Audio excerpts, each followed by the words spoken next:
Ქალბატონებო და ბატონებო, მოგესალმებით ჩვენი გადაცემის დღევანდელ ეპიზოდში, სადაც ჩვენ ვსაუბრობთ ხოლმე ყველაზე ხმაურიან მოვლენებზე, მაგრამ დღეს თავისუფლება მივეცი, რომ წავიკითხო, კი არა და ვისაუბრო თავისუფალ თემაზე. თავისუფალი თემა კიდევ გვახლავს ვანო ჯავახიშვილის ინტერვიუ. ნუ ეხა მე ხომ და ვიცოდე საქართველოში ვის მიყავს იუმორი, რომ მეც მათ მივბაძო და ვიხუმრო ვანო ჯავახიშვილივით. ასე რომ დღეს გვექნება მიხეილ სააკაშვილის პაროდისტის გამოსვლა. მობრძადი.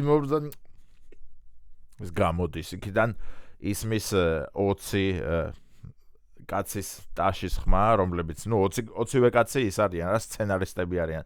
იმ 20 კაცმა დაწერა ეს ხუმრობები და გამოდის. ეხლა ვანო ეს ვიცი და ივანიშვილი, რასაკეთებ? ეხლა არაბულ ქალაქებს ვაშენებ. რეალურად, ოჯახური გადაცემაა რა, 40 კაცი მუშაობს ამ გადაცემაზე, 1 მილიონ ლარს ინაწილებენ საკაიფოდ თავისთვის და გაჯერებენ თქვენ, რომ ეს არის საუკეთესო იუმორისტული გადაცემა მთელ საქართველოში.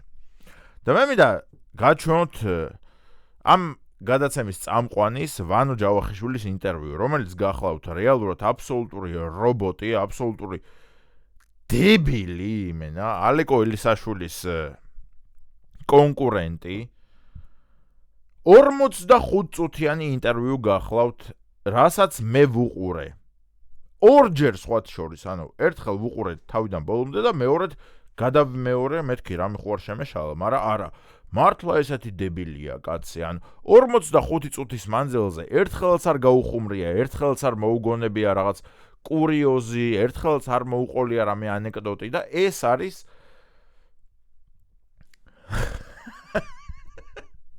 კაი, რატო ვაჯვამ? არ ვიცი რატო ვაჯვამ.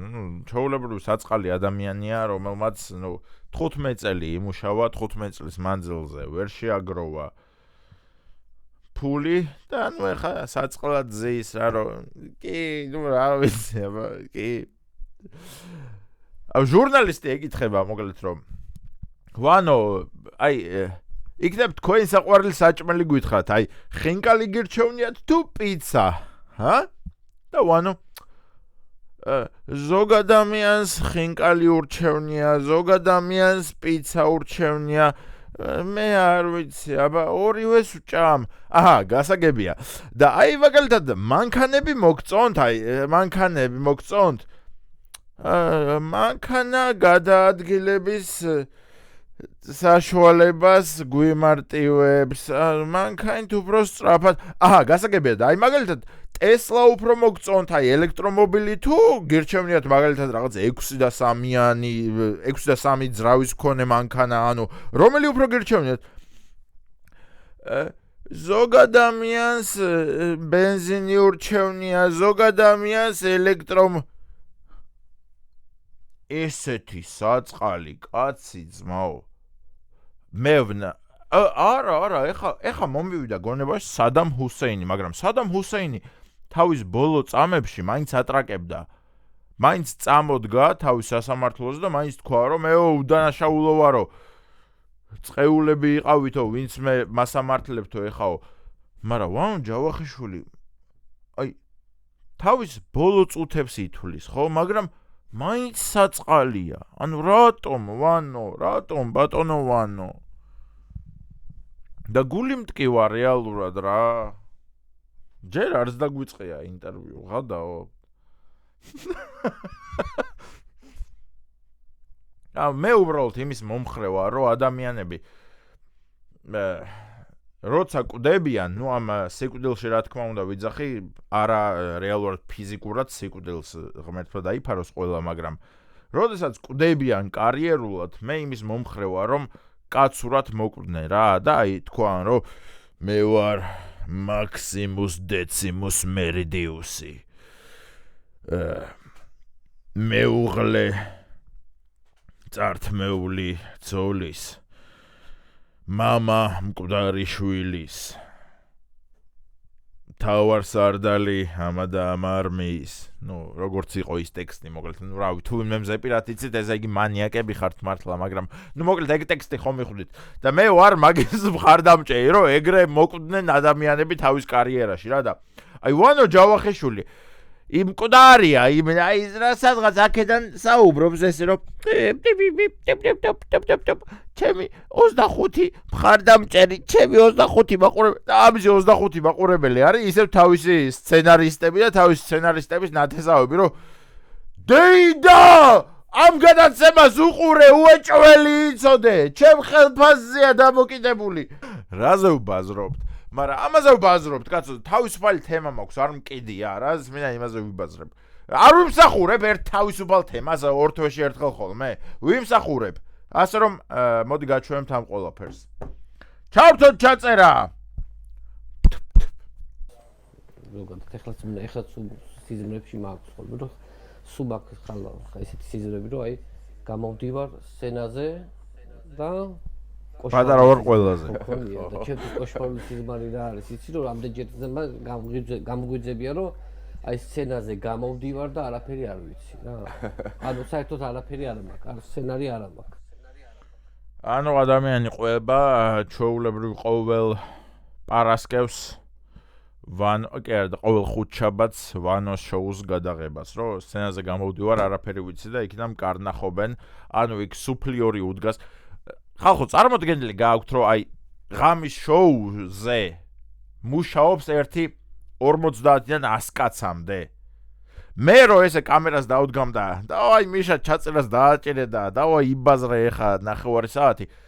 აქ მუშაობს 100 კაცი. 100 კაცი წარმოგიდგენიათ? აუ, ტაშის დამკვრელები ცალკე ყავთ. მართლა დედას ვფიცავარ თუ ტაშის დამკვრელები ცალკე არ ყავდეთ. მე ვიყო ყნული თუ ტაშის დამკვრელები ცალკე არ ყავდეთ. აჰა, ძმაო. всё, ამას ხო ვეღარ უარყოფ. всё. და ეს ბაზრობს, ეს 19 წელია მიყავს ტიპის გადაცემა. 19 წელია იმის პრეტენზია აქვს, რომ საქართველოში ნომერ პირველი ღამის შოუს წამყვანია და ადამიანს საუბარი არ შეუძლია და იცი რა, ხო აი ხანდახან აი ესენი მაქვს ხოლმე რა, აი ფიქრები მაქვს ხოლმე რომ და სიზმრები მე სიზმრება ხოლმე რომ გამოვდივარ და აი მე ხალხი ტაშს არ მიკრავს.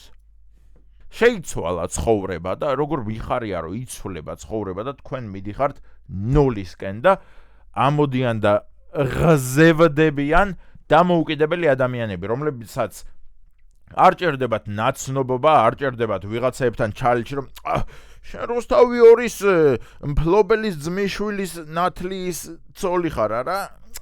იქნებ გამჩითო სადღაც მაღლა და იქნებ შემიყვანო სადღაც. არა, ყველას კიდია. ერთი ცალი ტელეფონია საჭირო, всё, ტელეფონი დააყენე, ჩაწერე და ისაუბრე და ხალხი გამოგიწერს. დიდი მადლობა თითოეულ თქვენგანს გამოწერისთვის. გამოიწერეთ ჩემი არხი, თუ მოგწონთ ეს ყველაფერი. დღეს მე მგონი აღარცა აქვს ადამიანს გადაცემა რეალურად და მართლა მეწოდება? არა, არ მეწოდება. რადგან ანუ ტიპი თავის პრაიმში იყო 19 წელი. და ეხა უნდა შემეწოდოს, როცა ჩაიძირა. კაი რა. რატო უნდა შემეწოდოს? მაყურებლის დიდმა რაოდენობამ. შოუს ფორმატზე გადაიხანო. კითხავ, შენ როგორ ფიქრობ, იუმორი ციხით როდის დაისჯება? იცით რა არის, ციხით უკვე დაისაჯა ერთი ჩემი თანამშრომელი ონისეცადაძე ციხეშია.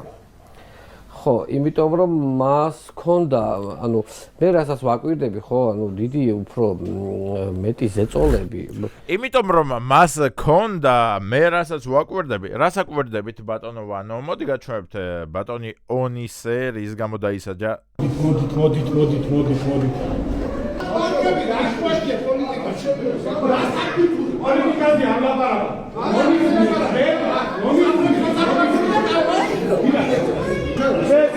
არ თბილისში, ბათუმში და ქუთაისში ბავშვები ამას აკეთებენ თავისი და მე ბავშვებო, გუშინ წინ მე რა თქვენ ბავშვებო რო იცოდეთ ამ სკოლაში რო სწავლობ, თქვენი პრეზიდენტი ონისე ცხადაძე და დარბაზი ჩუმადა. ესეთ პირფერობას, ესეთ კლოუნადას, რომ ადამიანები 25 წელია ტელევიზიაში მუშაობენ და მით უმეტეს ტელევიზია ხო წარმოგიდგენიათ, რამდენად პოპულარულია, ხო?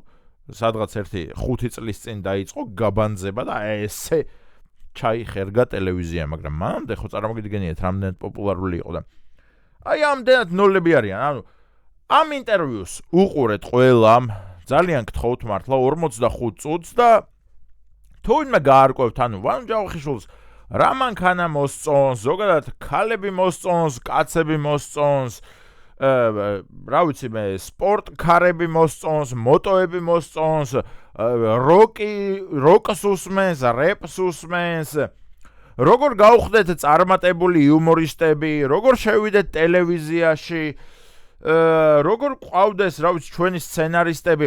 აი, რამე ამ მნიშვნელოვან შეკითხვას თუ გაარკვევთ, აი, დედას გეფიცებით, რომ მე ლაივში, აი, აქ ჩამოვკიდებ თოქს და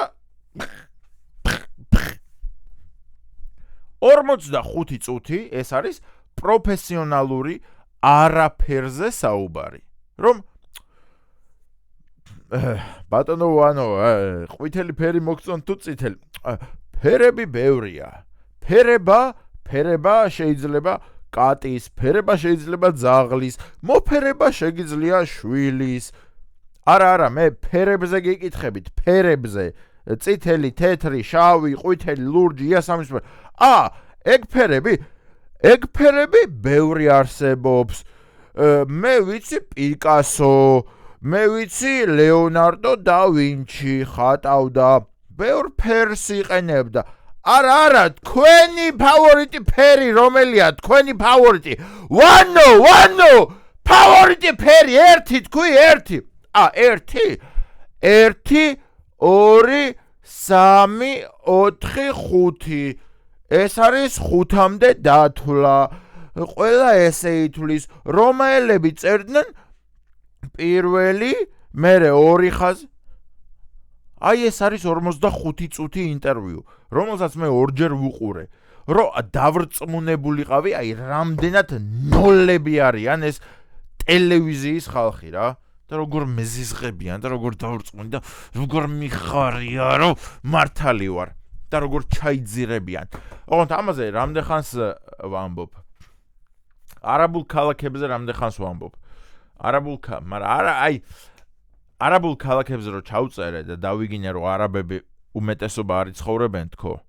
მაგაზე მე მეწყინა რომ ყველას დაგავიწყდებათ, რადგან 10-15 წელი მოუნდებიან მაგ ქალაქების მშენებლობას და 10-15 წელში ყველას გეკიდებათ ჩემი წინა ვიდეო და ვანოს შოუზე, რა ვიცი, ალბათ 3 წელი, რომ 3 წელში გაქრება აბსოლუტურად. 3 წელი ბევრია.